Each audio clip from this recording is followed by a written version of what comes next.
Bienvenidos todos, hermanos. Me da mucho gusto saludar a cada uno de ustedes. Me da también gusto compartir con ustedes este sermón que se titula Vivir en Justicia. Vivir en Justicia. Creo que todos o la gran mayoría de los que estamos aquí, en algún momento de nuestras vidas hemos exigido justicia. Quizás, hermanos, la situación en la que usted está viviendo lo amerita. Quizás le han robado, quizás le hicieron daño, quizás médicamente le hicieron algo, quizás jurídicamente le hicieron algo, o un vecino o algo que haya abusado de usted y usted haya exigido justicia. Hermanos, nosotros muchas veces medimos la justicia según nuestro criterio. Esto es bueno, esto no es tan bueno, esto es malo, etcétera, etcétera. Y comenzamos a hacer un juicio de creer que nosotros tenemos la capacidad de dar lo que es justicia. La justicia, hermanos, realmente, voy a ser honesto con ustedes, es algo valioso. La necesitamos. Es lo que nos mantiene a las personas, a las familias y a la sociedad en un equilibrio moral, en un equilibrio judicial y en armonía. Y es importante entender que la justicia, todos y cada uno de nosotros somos parte de ella.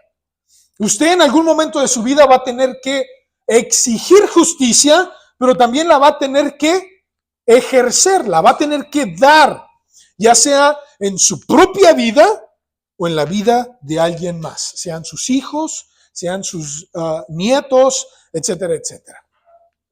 Lamentablemente, hermanos, muchas veces las preferencias personales o nuestro criterio o por darle gusto a grupos o a lobbies se ha distorsionado el derecho, la razón, la equidad entre las personas. A veces lo basamos en las emociones. No, es que es amor. No, es que eso no está del todo bien. Así que vamos a permitirles que hagan lo que ellos quieran en sus vidas. Pero cuando se empieza a exigir un respeto, un derecho, una equidad que daña la razón en estos movimientos, pero solo se inclinan de un lado del grupo, creo que saben a qué me refiero en términos generales. En verdad quiero preguntarles, ¿es eso justicia? Bueno, uno podría decir, sí lo es, otro no lo es.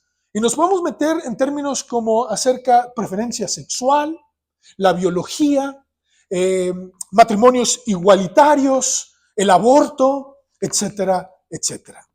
Temas que el hombre quiere justicia, pero no está dispuesto a ceder uno o el otro. Ahora, no me malinterprete, claro que hay una verdad, en todo hay una verdad, en todo hay derecho, en todo hay equidad, y a veces, hermanos, nosotros no tomamos en cuenta el criterio de Dios, simplemente lo que creen las personas.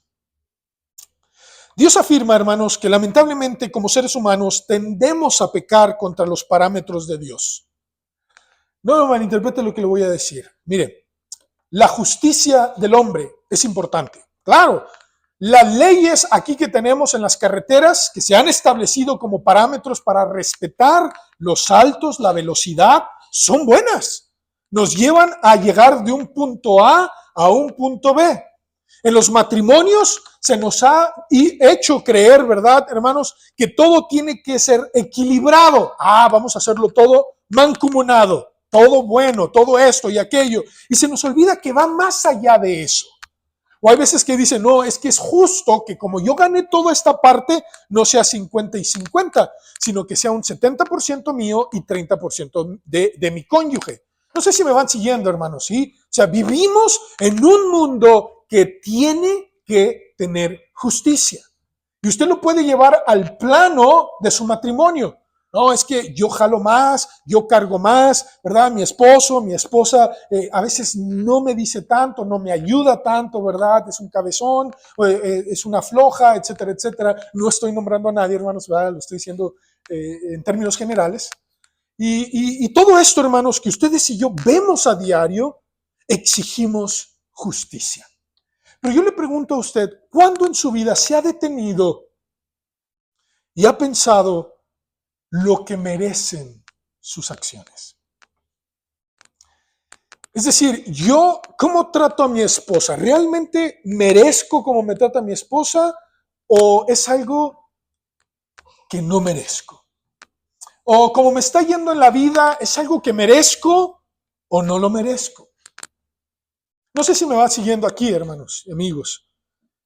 Dios afirma que la magnitud con que ustedes y yo exigimos justicia, muy pocas veces la hacemos contra nosotros mismos.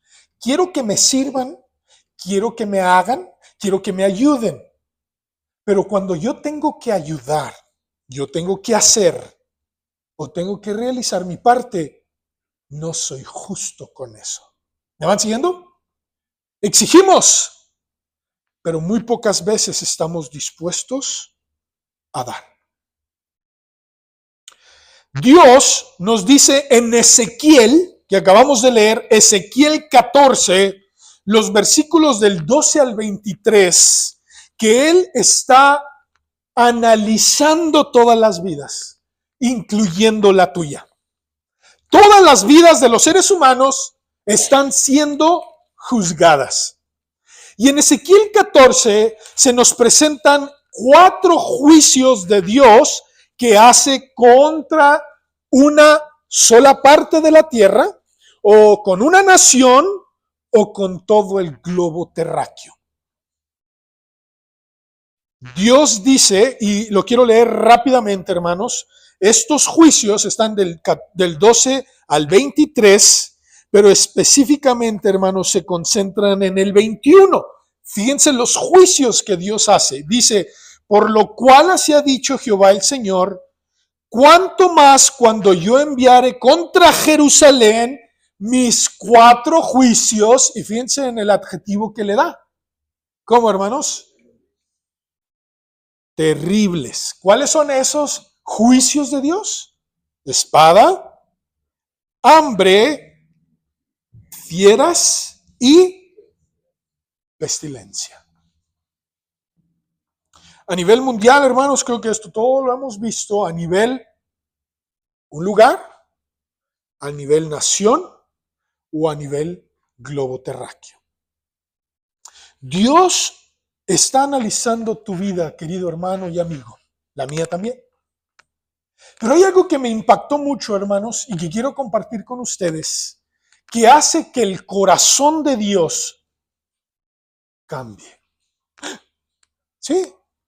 Usted y yo podemos hacer que Dios cambie respecto a nuestras vidas. Y fíjense la clave. Aquí menciona, hermanos, a 3 hombres. 3 hombres de una manera tan extraordinaria que vale la pena estudiar. Porque yo me preguntaba, ¿cómo es posible que estos juicios terribles le den la vuelta a 3 hombres? ¿Sí se fijó? Fíjense, vamos a ver Ezequiel 14 y quiero que veamos, hermanos, específicamente en el versículo 12 al 14.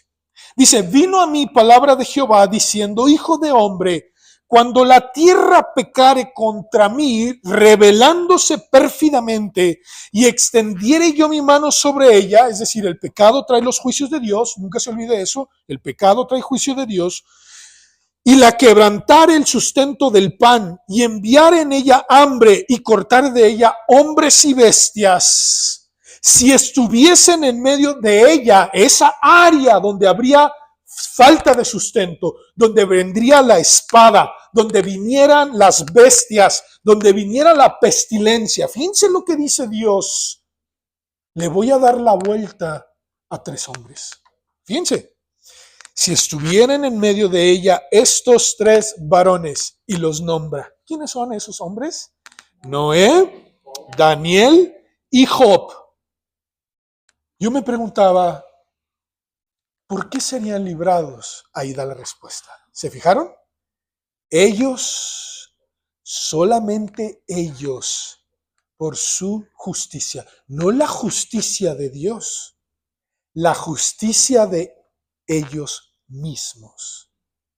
Serían, dice ahí, librados, pero únicamente sus propias vidas, dice Jehová el Señor. Y menciona los otros tres juicios. Vuelve a mencionar a los hombres solamente una ocasión más, pero añade sus propias vidas, ni a sus hijos, ni a sus hijas, solamente ellos. Yo te quiero invitar el día de hoy a analizar cómo puedes hacer que en medio de un mundo que se está cayendo, que viene el juicio del hombre, el juicio del enemigo y el juicio de Dios, que es el más terrible, puedes evitar que Dios te dañe a ti. Hermanos y amigos, te lo digo con todo mi corazón. Hoy quiero invitarte a ver la vida de estos tres hombres. ¿Quieres que Dios te dé la vuelta a ti? Es decir, te vea y diga, la justicia de este hombre o de esta mujer o de este joven o de esta señorita o de este niño, lo voy a librar. Tú no te imaginas cuántas veces Dios te puede librar de enfermedades, de muerte, de daños, de pérdidas. ¿Sabes por qué? Por tu justicia. ¿No me crees? Vamos a verlo. Señor, danos sabiduría e inteligencia para comprender lo que hicieron estos hombres y que nosotros podemos tomar como ejemplo para también vivir en justicia. Creo que todos han conocido la vida de estos hombres.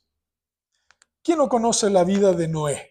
¿Verdad? ¿Qué es lo primero que viene a nuestras mentes cuando hablamos de Noé? Noé y el arca, el diluvio. Bueno, la gran mayoría va a pensar el arca, ¿verdad? El arca. Ahorita vamos a ver lo que acaban de mencionar. Pero todo el mundo, tú le dices Noé y el arca. Su fe, hermanos, lo hizo obedecer a Dios al construir un arca. Ahora, yo he leído, y quizás tú también has leído, la vida de Noé, y alrededor de Noé, hermanos, dice la Biblia en Génesis 6, cómo era la humanidad, era malvada. Dice que el pensamiento y en el corazón todo era malo, continuamente el mal. La Biblia nos enseña que nunca había llovido. Nunca había llovido. Salía un vapor de debajo de la tierra y regaba todas las flores, todo lo que era la flor, los árboles. Salía el vapor de la tierra y ese mismo era el que alimentaba y regaba a los árboles y las flores. Pero no habían conocido la lluvia. Noé construye el arca a pesar de cosas que nunca se habían visto. Quiero leerles, por favor, Hebreos capítulo 11, versículo 7. Porque si ustedes y yo queremos vivir en justicia, tenemos entonces que conocer lo que hicieron los hombres que librarían su vida. Obviamente lo hace de una manera metafórica, ¿verdad? De si estuvieran solamente ellos. ¿Qué hicieron ellos en sus vidas que Dios admiraba? Escúchame bien, que Dios admiraba. Yo no sé cuántos de ustedes quieren que Dios realmente admire sus vidas. Todo lo que tú hagas en el pasado, Dios lo va a recordar en el futuro. Y me refiero a las cosas buenas, ¿verdad? El pecado, Él nos limpia, dice el Salmo 103, versículo 12, que Él hace apartar nuestros pecados. Pero dice Hebreos 11:7, por la fe, y subrayo eso, Noé, cuando fue advertido por Dios acerca de cosas que aún no se veían, es decir, la lluvia, con temor preparó el arca en que su casa se salvase. Y por esa fe condenó al mundo y fue hecho heredero de la justicia que viene por la fe. Usted me podrá decir, todos aquí tenemos fe. Ah, sí, pero no todos tienen la misma fe. ¿Cómo? ¿A qué se refiere? ¿Que no tenemos la fe en Cristo Jesús? que no tenemos la fe en Dios. Sí, quizás. Pero no todos son, y aquí tú lo ves, herederos de la justicia que viene por la fe. ¿Qué significa esto, queridos hermanos y amigos? Que tú sirves a Dios aún cuando no ves lo que Dios está haciendo por ti. Hay gente que me ha dicho, y aquí también, yo voy a servir a Dios cuando me dé mi trabajo. Yo voy a servir a Dios cuando me dé mi esposa o mi cónyuge. O yo voy a servir a Dios cuando mi papá o mi mamá cambie. Tú estás condicionando a Dios. Tú no estás heredando la justicia de Dios. Dice la Biblia que Dios actúa cuando le creemos y preparamos y servimos, aun cuando no vemos. Hermanos y amigos, aquí hay mucha gente sentada. Aquí estamos sentados todos. Aquí estamos escuchando.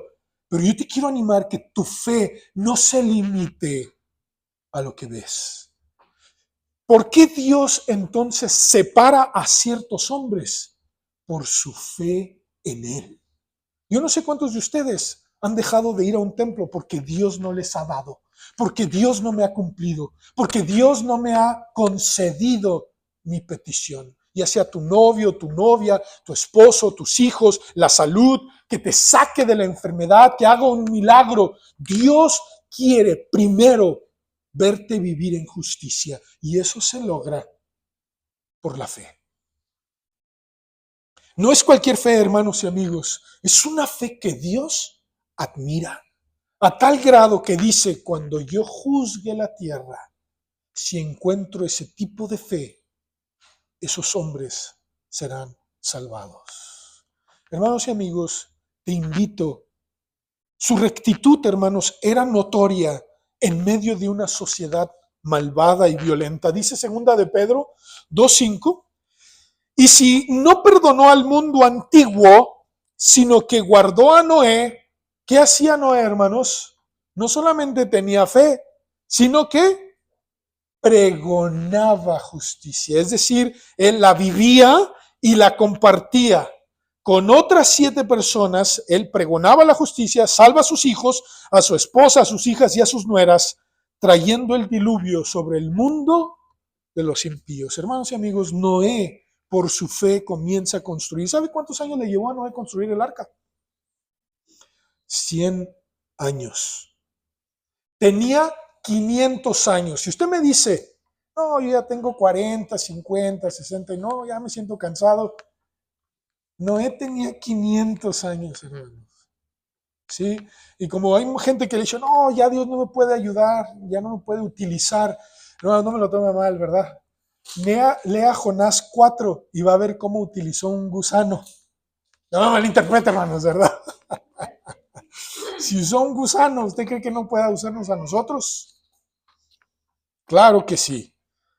Noé proclamó la justicia de Dios advirtiendo sobre el juicio del diluvio, llamándoles al arrepentimiento. Bueno, si ustedes me dicen, ¿Noé nunca tuvo errores? Sí tuvo, hermanos. Sí. Yo como padre, ¿verdad? O como abuelo, los que son abuelos, no sé cuántos de ustedes sabían que Noé maldijo a su nieto y a su hijo.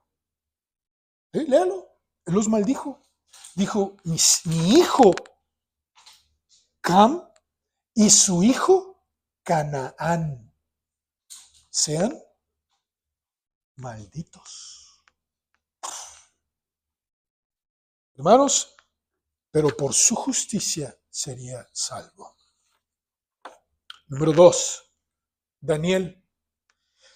Su fidelidad a Dios, hermanos, era más fuerte que las circunstancias que rodeaban su vida. Él estaba convencido que aunque Dios había castigado a su pueblo, si él se mantenía fiel, Dios tendría misericordia. Y este es un gravísimo problema, hermanos, de nosotros, los hombres, los seres humanos, porque creemos que muchas veces en cuanto no nos salen bien las cosas, como las planeamos, y peor si hemos orado y ayunado y pedido a otros que oren e interceden por nosotros, nos enojamos con Dios y simplemente nos enfriamos espiritualmente. No levante la mano, pero yo sé que aquí hay mucha gente enojada con Dios. Hay gente que está molesta con Dios y aunque viene aquí y escucha, como Dios no les ha concedido lo que quieren, ustedes están enojados con Dios o con la religión. Y lo dicen, no, es que estoy enojado con la religión. En realidad estás enojado con Dios, nada más que no lo quieres aceptar. Daniel, hermanos, pudo haberse enojado con Dios tremendamente. Él era un joven, dice la Biblia, noble, es decir, él tenía a sus padres, quizás eran gobernadores, la Biblia no se mete en detalle, quizás era príncipe, dice la Biblia que agarraran a los príncipes y a los hijos de los nobles, es decir, él tenía un estatus económico alto.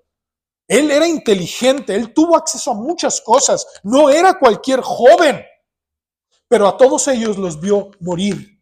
Vio a sus padres, quizás a sus tíos, ser degollados, ser muertos, ser llevados como esclavos. Vio así también a Sadrach, Mesach y Abednego, Ananías, Misael y Azarías, sus amigos. Todo eso lo vieron a su pueblo morir, ser desangrados, ver a las mujeres embarazadas, ser abiertas, a los niños estampados en la pared. ¿Quién no se volvería loco con eso? Y aún así Daniel, de unos 16, 17 años, estaba convencido de que Dios tendría misericordia. Él estaba consciente del pecado de su pueblo y él mismo le dice, acuérdate de nosotros, ten misericordia, por favor, ayúdanos. Daniel no dejó de orar, de ayunar, aun cuando todo empeoraba. Porque usted me dice, no, es que las cosas se están poniendo peor. A él le prohibieron orar. ¿Y sabe qué hizo? Yo acostumbraba a orar y voy a seguir orando. Muchos dicen que abría las ventanas para retarlos. No era un reto, eso era lo que él hacía. Simplemente no dejó de hacerlo. Impactó a 3 imperios por su fidelidad a Dios. Por supuesto que usted y yo, si él impacta a esos imperios, nosotros también podemos impactar a nuestra familia. Dice Daniel 4:27. Fíjense el consejo que le da Daniel al rey. Por tanto, oh rey, acepta mi consejo. Un hombre dando un consejo al rey. Fíjense lo que le dice este hombre. Tus pecados. Fíjense, le dice al rey.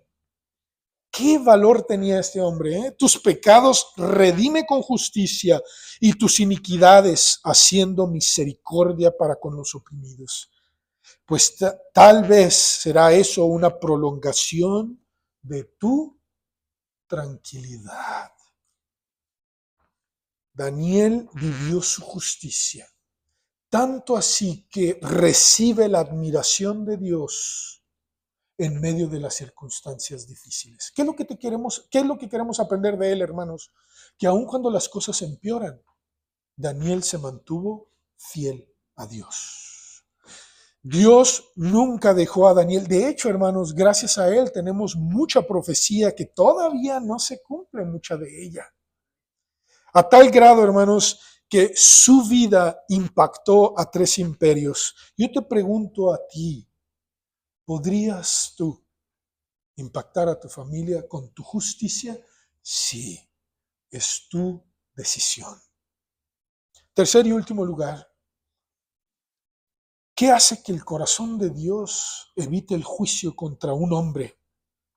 Ya vimos la fe de Noé, la fidelidad de Daniel en medio de los problemas difíciles. Es decir, si estás sufriendo, si estás en una enfermedad, en una condición especial, mantente fiel a Dios.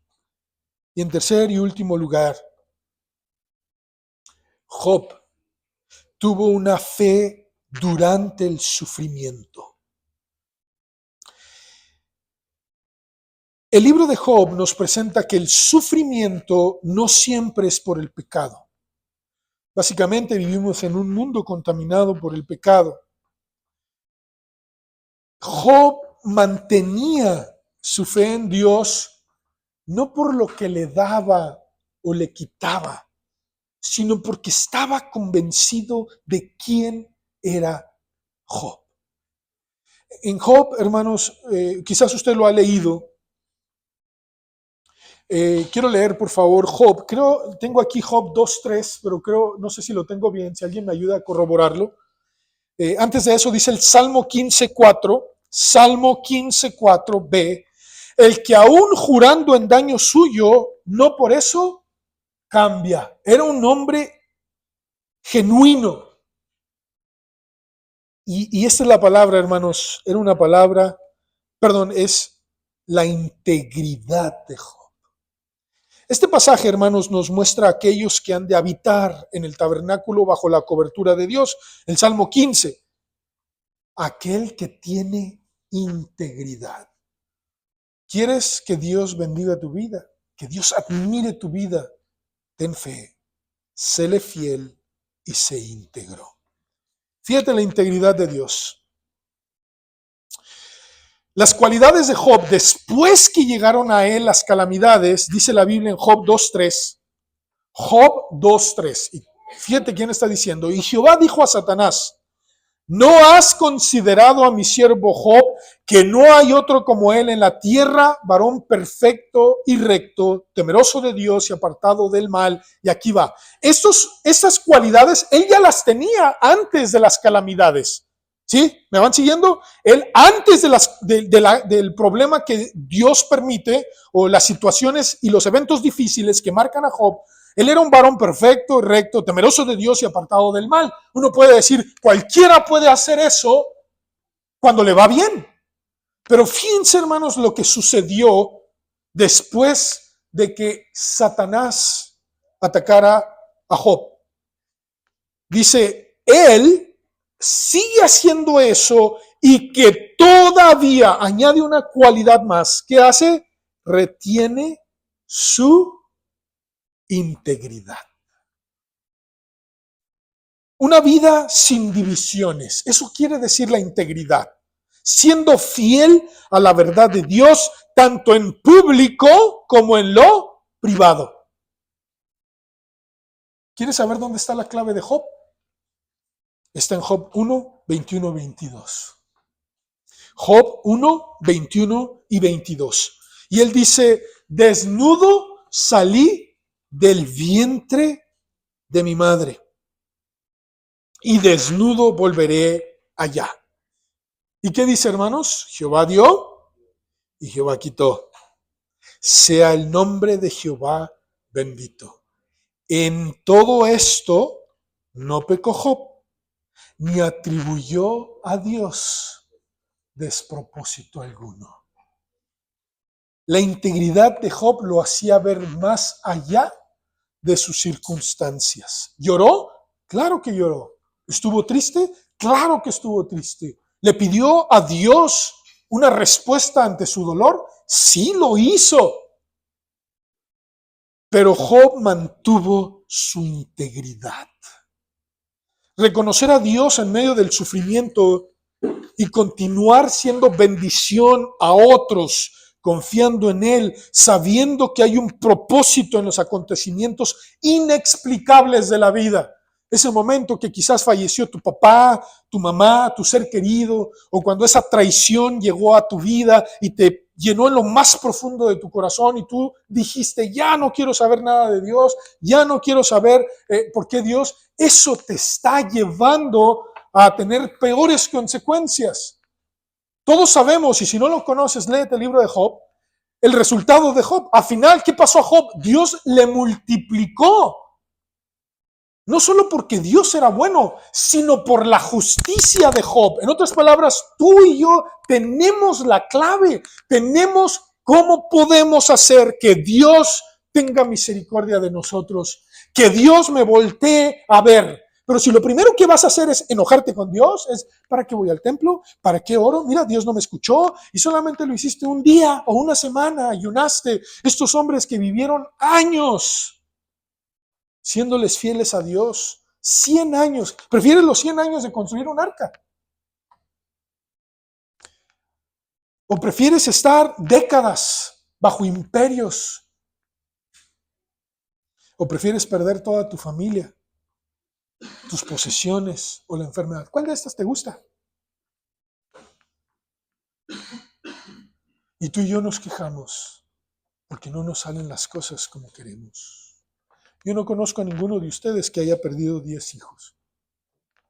O yo no es conocido a ninguno de ustedes que hayan sido cautivos en un imperio y hayan visto morir a sus padres. Y no lo traigo aquí, ¿verdad? Pero dice la Biblia que estos 4 hombres fueron castrados. Y aún así, su justicia los libraría nuevamente.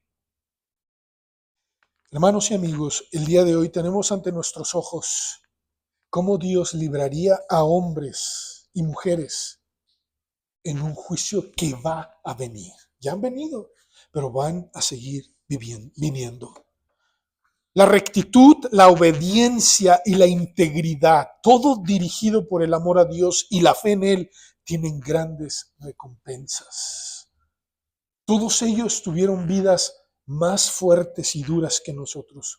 Tuvieron que tener un calzado peor que nosotros. Es decir, a ti y a mí no nos gustaría ponernos en sus pies. Y Dios nos está diciendo ahora, yo quiero librarte de muchas cosas. Y lo voy a hacer, pero solo aquel que vea que vive en justicia. No la justicia del hombre, sino la justicia de Dios. Vuelvo a mencionar, ¿quieres entonces vivir en justicia? Ten fe, aun cuando no se ven las cosas. Séle fiel, aunque las cosas empeoren.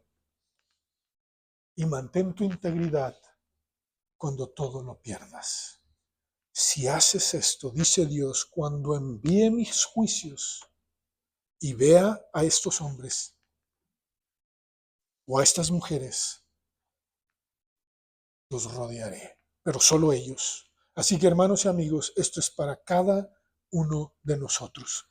Yo no puedo hacerlo por mi esposa, ni mi esposa por mí, o no podemos hacerlo por nuestra hija, tú tampoco lo puedes hacer. Es tú, solo tú. Así que te invito, te reto a vivir en justicia. Es la única manera que podemos nosotros recibir la misericordia de Dios. Inclina tu rostro, por favor. Quiero orar por ti. Y quiero que pienses en cómo se encuentra tu vida el día de hoy. Y sé lo más honesto posible con Dios, porque Él ve tu vida, tu corazón, tu mente, te conoce en lo más profundo. Y Él te dice el día de hoy, quiero cambiar tu vida. Quiero darte la capacidad de ver la justicia, pero es tu decisión. Yo no te voy a forzar. Si tú me permites enseñártelo y lo quieres recibir, el día que yo haga juicio, voy a evitarlo contra ti solo por tu justicia. Mira, el día de hoy, por la justicia de Dios, hoy tenemos vida eterna. Jesús ya tomó el lugar en la cruz por ti, por mí. Ese juicio ya está ganado. Ya nosotros tenemos la victoria en eso, no por nuestros méritos, sino porque Jesucristo tomó ese lugar por ti. Y esa es la primera justicia que quiero enseñarte. Hay alguien aquí que comprende que todos y cada uno de nosotros somos pecadores. Hemos roto una pensamiento, perdón, o regla o ley de Dios y merecemos el juicio de Dios, pero hoy te quiere evitar ese juicio. ¿Cómo? Si crees en Jesús. ¿Hay alguien aquí que quiere entregarle su vida a Jesucristo? Levanta tu mano. Yo te quiero invitar, entrégale tu vida, Dios te bendiga. Alguien más, alguien que quiere entregarle su vida a Cristo y decir, yo hoy decido pedir perdón y creer en la justicia de Jesús en la cruz. Bueno, quizás ya todos sean salvos, qué bueno, pero si no, te quiero invitar a que lo hagas. Ahora quiero cambiar la invitación. Te reto. Si tú ya eres creyente, te invito a tener una fe que cree aunque no ve nada, aunque parece ilógico. Te invito a serle fiel, aun cuando las cosas no salen como tú las pediste y parece que todo empeora. Y a que mantengas tu integridad delante de Dios. Vamos a tener aciertos y desaciertos, pecados y buenas cosas, claro que sí. Lamentablemente sí, pero Dios quiere ver en ti tu justicia. La pregunta es, ¿te librará? Señor, en esta hora te alabo por la vida de cada una de las personas que estamos aquí. Te ruego que nosotros comprendamos este pasaje de gran enseñanza. Gracias, Señor, por la fe de Noé, por la fidelidad de Daniel y por la integridad de Job. Porque a través de ellos vemos que estas tres cosas tú buscas en cada uno de nosotros. En el nombre de Jesús. Amén.